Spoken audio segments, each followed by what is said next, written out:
Okay. A place as far away from Vale's capital as it is from vacuole settlements, where their joined alliance made their last stand.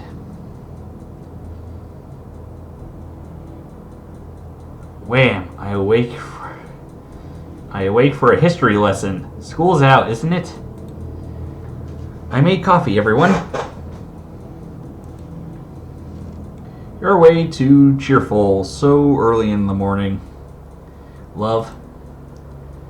It's dinner time, doofus.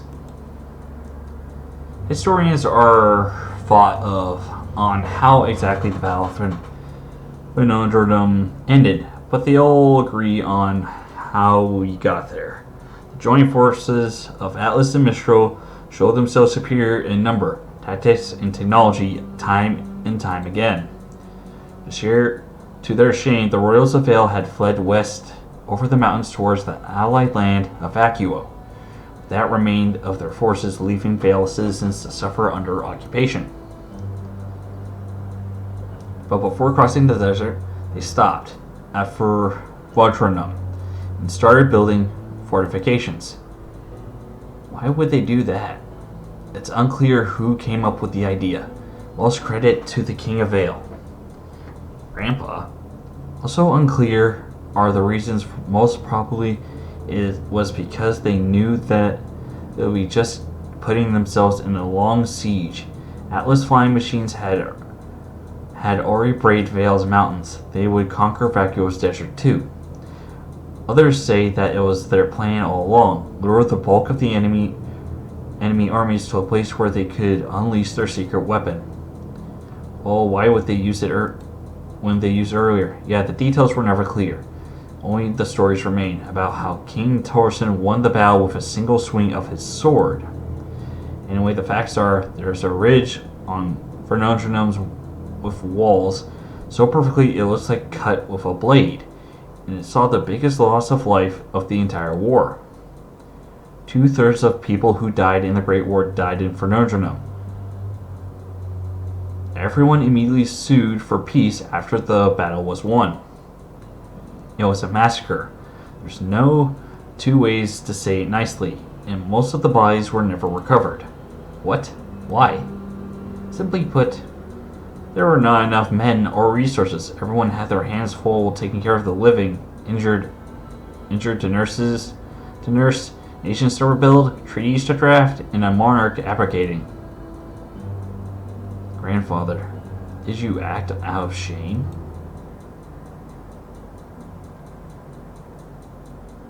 And of course, the Grim. And also the sword that he used, I'm pretty sure that's from the relics. Like the thing that the vaults contain. I'm betting that it's the relic of sword, which is the relic of destruction, if I'm remembering correctly. It takes a bit to remember every single thing from that, but I can only imagine how many Grim a battle that big must brought upon them. Ugh. Indeed, luring the creatures had actually become incorporated into the attacks of Atlas and Mistral during the Great War. They had essentially weaponized the Grim. But that's only the start of it. More than the Grim that were attracted from the battle, the real problem is the Grim created by it. The Grim created by the battle? I don't have that kind of knowledge in my database. No surprise, this is considered advanced Grim theory. Most hunters only need to know know how to properly kill them anyway. Grim are attracted to the negative emotions of humans, yes, but a theory that has been researched and more widely accepted by the day is that they are born of fears. And what I mean by using the plural is that each different species of Grim is born of a different fear humans possess. Any fear? This is still being researched, but the general rule is that the more complex the fear, the rarer and more powerful the Grim is. But what about the giant turtle? What kind of fear is that? If he was that powerful. The Chimera is born of a simple fear of wild animals, snapping turtles to be precise. It's so powerful because of the other aspects factoring into the Grimm's power, its age. Any Grimm, if it survives enough time, can become as powerful as the Chimera was, but the time varies between species. Rare Grimm have a tendency to mature faster, or are born powerful to begin with. Thankfully, they're rare. Our target, Infernogenum, is one such rare Grimm, the first of its species, born from the brutal exchange of the Great War. Okay, but sorry, I can't not ask now, what fear is this Grimm supposed to be been born from? The fear of no return. No return?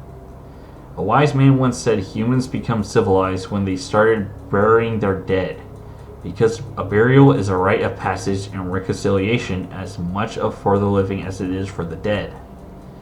But with the Great War, for the first time, those thousands of families all over the world, especially after Infernogenum, became aware that it wouldn't be possible. And most importantly, the soldiers dying on that battlefield so far from home, in their last moments realized that nothing of them, no body or belonging, would ever return to their loved ones. Amber.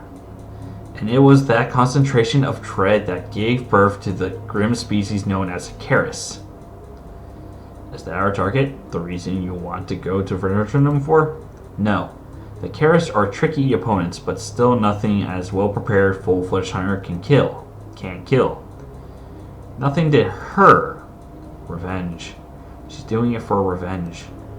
No, my target is the very first of the Keris, who still resides on the ruined land of Infernogenum, and who, after hundreds of years, evolved into a new species, the Alpha of the Keris, their queen.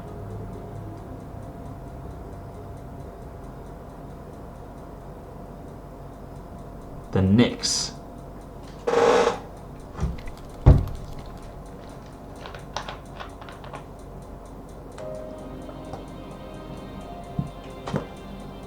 For they who shall have borne the fight.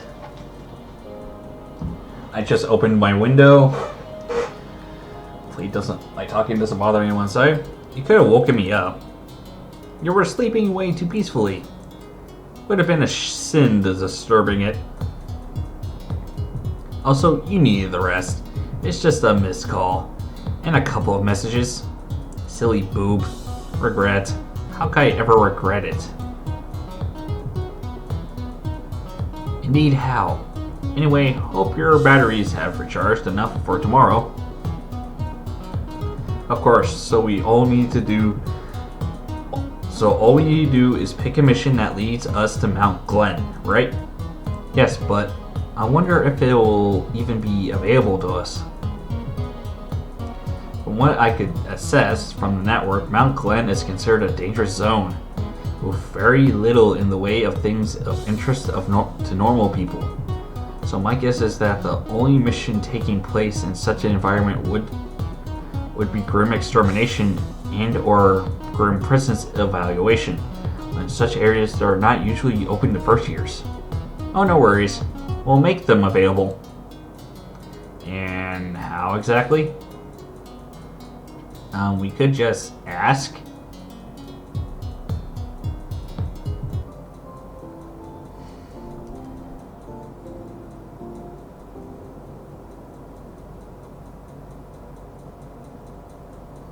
Sunday. Day 182. Final exam start. If it's the first of the species, how does May know so much about it? That's the question, isn't it? May managed to give us a general rundown of our target's appearance and abilities, going as far as mobility and weak points. If she's never seen it before, if she's never fought it before. Found them, but which one should we take? There's literally dozens of these, all asking the same thing. Dog tag retrieval from Fortunum battlefield, there's no more details for any of the missions. We should probably wait for Professor Peach before making a decision. Despite the similar naming, maybe there's a difference in points, for example? All the missions assigned to first years have the same reward as far as curricular points go, Penny. I don't know to be more shocked because of the clothes or the fact that she didn't use honorifics.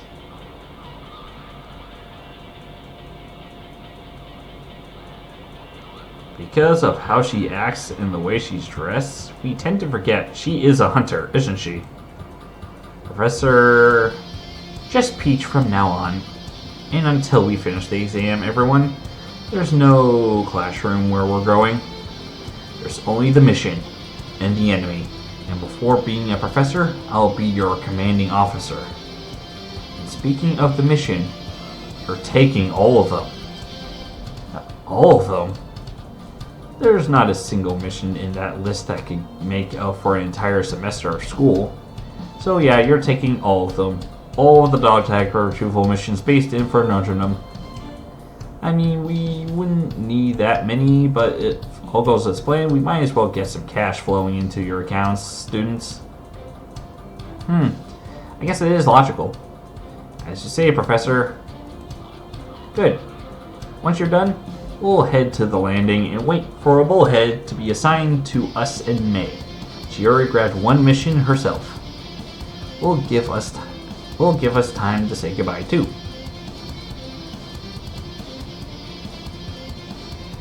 I'm not happy about this, Noah. I know. But with everyone going on a mission, it's important to have someone guarding your body. And who can do that better than you? Gennaro and Titania are staying here too anyway. Because they're not students, you couldn't justify their presence on board. But I'm not subject to that same limit. And anyway, with these robots patrolling the school and my chamber, I doubt she will be able to move against me anytime soon. I agree. In fact, it's not really Cinder I'm worried about. Point taken. Just promise me you'll be careful. Extra so. I will, I promise. I'm done making you all worry about me. That's good. And I hope the day comes soon when I can stand at your side with my own two legs. Girls, either you start saying something or I'll have to think you had a stroke despite your young age. Mom, just where did that outfit come from? My closet. Still fits too after all these years and the pregnancy. And those syringes? What do they do? Oh, my weapons. I usually only carry the one in my hair. That's why they're new to you. Let's say that they work perfectly with my semblance. Reminds me to show you once I get back. Now I know I can count on you to look after each other and Amber, right? And in case of emergency, go to Glinda. You can trust her. Affirmative. Understood. We'll hold down the fort. Papa, Seal, you come to see us off? Well, you are going after an enemy just as dangerous, if not more than the Chimera, so we figured you need at least some good luck. Professor, could you please not joke about this? Humor is how we exercise our demons, my dear Seal. Indeed, if we could joke about it, we can kill it. It works literally the other way around. First survive it, then joke about it. It's fine, Seal. We'll be careful. And hey, it's not like we're rushing in to save my sorry ass this time. We know the place, we know our target, and we have plans on top of plans. And just how many of your plans have survived first contact with the enemy so far?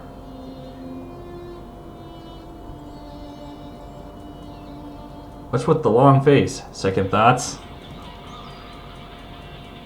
No, but I had to lie to my teammates. You did say you didn't want to involve them. I don't like it. I hate this feeling. I just hope they can forgive me with all said and done. a team is anything like ours, you're never going to hear the end of it. What did you tell them anyway? Nothing much. I told them I wanted to spend Armistice Day with my boyfriend. Considering Noah's track record, it was a believable excuse. Yeah, I guess it was. There's another for the rumor mill, though. I just received word that our bullhead is approaching. Everyone, gather around. I'm closing the window again.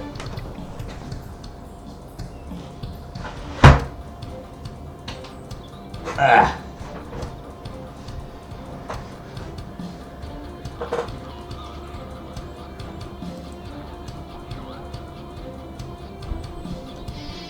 Penundrum awaits. I'm probably not pronouncing it right at all, but sorry for botching it. So, the hunter in charge of our final exam is actually Professor Oobleck. What a coincidence, huh? What a headache, more likely. We're going with Professor Peach. Want to switch? Oh, no, boyfriend. I'll keep our Augustoic history professor, thank you very much. Which reminds me, you haven't told me why you don't like Professor Peach yet. Oh, shucks, I promised to. In my defense, we were both pretty focused on other stuff. Well, the thing is, it's not that I dislike her, it's that I'm not used to an adult who acts like that. You mean like you? Kinda. I mean, I like to get along with anyone, but you know my social skills aren't exactly prime material. So here comes this professor who acts much younger than her age, but still addresses us formally while being more easygoing than any teacher I've ever met. I never know how to act around her. So the problem is that you never know how to act around Professor Peach. Yes, exactly. Well, then it's definitely good that you're not having her as your supervisor on the exam. You'll just get another level of confusion added.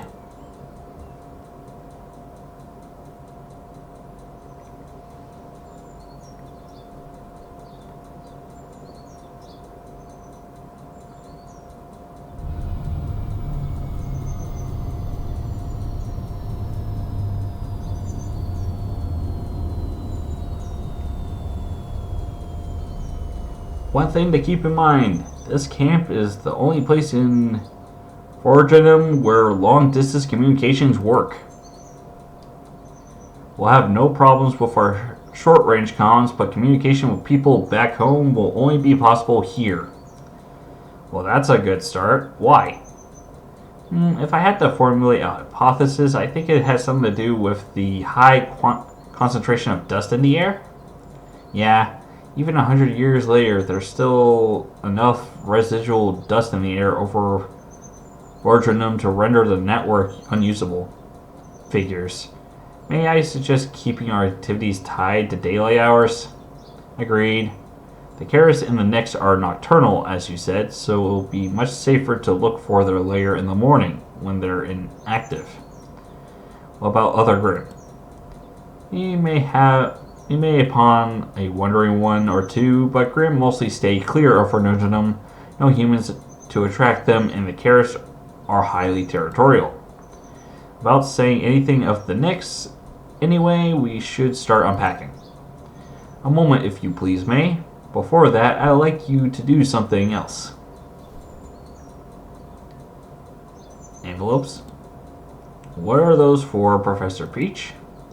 These are a choice few of the requests you've undertaken.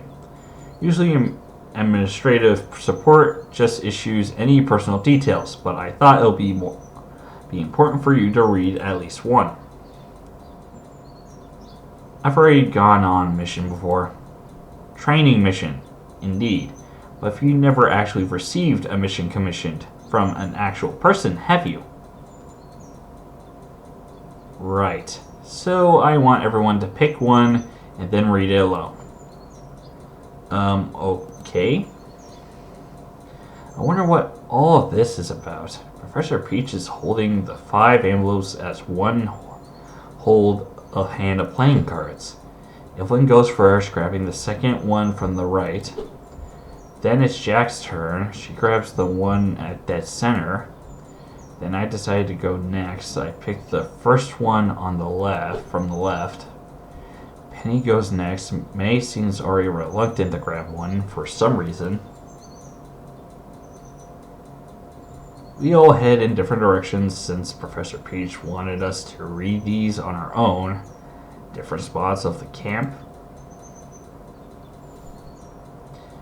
I open the envelope. I grab a small sheet of paper with printed words on it. The request.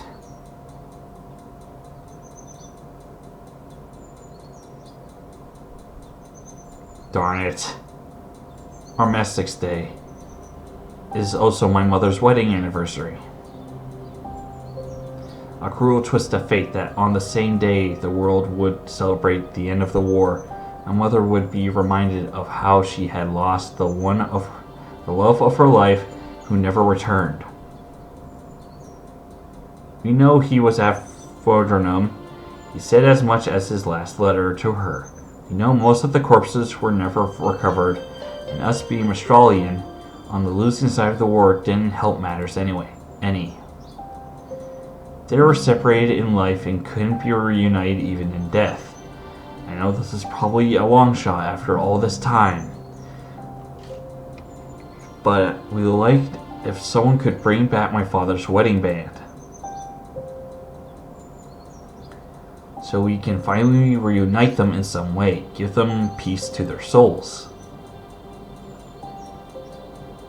Why the hell would you do this to me, Professor? Think back of what Glinda said to you in class a few days ago. Remember what she said about finding out if the path of the hunter is the one for you. Helping you explore that path is another task that is assigned to your supervisor on his final exam. What does that mean? It means that for as much as you can project personal ambitions on it, a hunter will always be first and foremost someone in service of others. People who can't help themselves or who can't fight the battles forced upon them. This can take many forms. It can be a settlement needing protection in the wilderness. It can be an injured comrade in need of rescue. It can be a son wanting to reunite his parents in some way. Why are you telling me this? I'm telling you this, Noah, because a hunter doesn't have the luxury of only caring about those closest to him. Because most of the time, you will spend yourself and risk your life for the safety and whims to complete strangers. Obviously, not all hunters do that out of the goodness of their hearts. The point is, can you find a reason to do that within yourself? Why did you come talk to me specifically? Because you're so young. I know you may not look or act like it, but on many things you lack the knowledge and experience everyone else has. Take your time to think about this. Today we're not going anywhere near the battlefield. We wouldn't want you to distract yourself by hitting a grim or two, would we?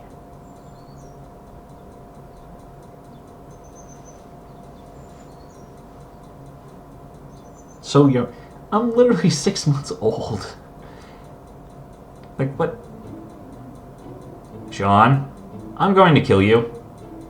Not before getting us a passing grade, you're not. Why did you choose a nerd mission? Exactly because of this. Come on, guys. I think we can all pretty much agree that we're as prepared as the first year can be for fighting Grimm. Triple so if we're talking Pyrrha, but depending on the specialization, you can spend just as much, if not more, time in archives and on books. You should see my sister. Precisely so, Mr. Ark. Marvelous judgment. Indeed, a warrior's mind must be as sharpened and prepared as his body. And with the passing of time, one must prepare themselves to be more familiar with the smell of paper than that of weapon oil. Your leader, confident in your performance as a team, wisely look took this as a chance to make your band-oriented team face the unknown enemy of paperwork. I get that. What I don't get is why he specifically grabbed a mission about reorganizing the school archives. If I had to take a guess, he wanted it to double as a test of patience. Pyrrha, battle sister, back me up here. Oh-ho, a smart move, but you'll find no support in your teammate, Miss Valkyrie. Miss Nikos has been the picture of focus ever since we started. You do well in involving in her footsteps. Traitor. Focus, right. Imagine if they knew. How are you doing this? Same way I always do. You thought I was some kind of failsafe that only popped in when you needed me? Reckon I got as much power in here as you, Pyrrha. Just ain't never struggling for it. But now things have changed. You, Pythia, what is it that you want? You know what I want. I want you to tell him about me. This is bigger than just me and you. Bullcrap. Don't be selfish and think about it. Think what it would happen if people learned that Pyrrha Nikos had a split personality. My family, my reputation, my friends, him. Think of how it would affect them. I know that. My family, my teammates, Noah, they would accept me. You, but everyone else? I just can't. That's always been your problem, ain't it? What do you mean? The entire reason why I exist is because you have this pathological blockade whenever it comes to standing up for yourself. I do stand up for myself. Never, ever when it really matters. Never when it's about taking some chances or doing something at the expense of someone else. How many times have I had to fight someone in your place because you felt bad for your opponent? And even that wasn't enough.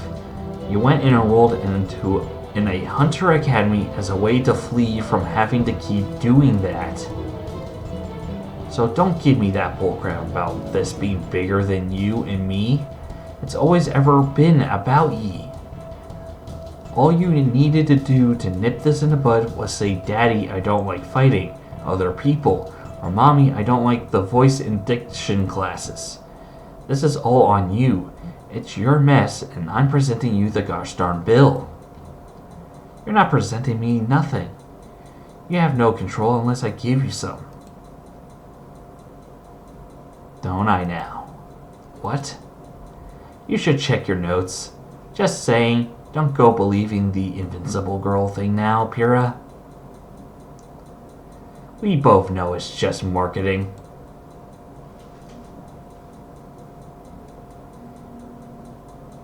What does she mean with my notes? It can't. Pyrrha, you alright?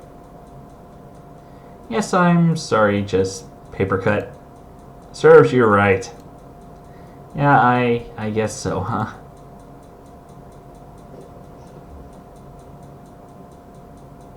My first kiss. Mine. Don't give me that lip, young lady. Your bestie is away on his final exam, and our esteemed allies aren't going to need you before the Vital Festival. Also, let's be honest. You're literally the only person I can trust, so I need you to watch my back. There's nothing stopping them from just offering me once they deem me that our part is done and they can continue on their own. I'd prefer they didn't try at all, thank you very much. Anyway, let's go. Mount Glen isn't exactly behind the corner, even with a flying vehicle.